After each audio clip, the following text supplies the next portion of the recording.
Herkese merhaba arkadaşlar, kanalımıza hoş geldiniz.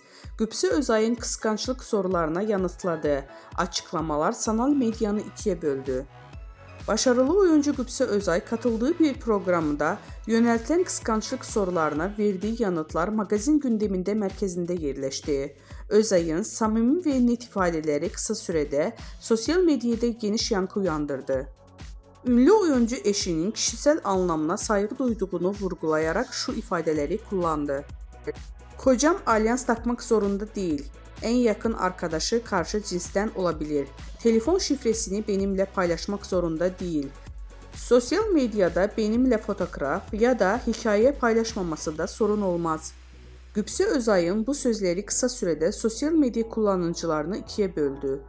Gübse Özay'ın açıklamaları ilişkilerine güven ve sınır konusunda yeniden gündemine taşırken magazin dünyasında da uzun süre konuşulacağı benziyor.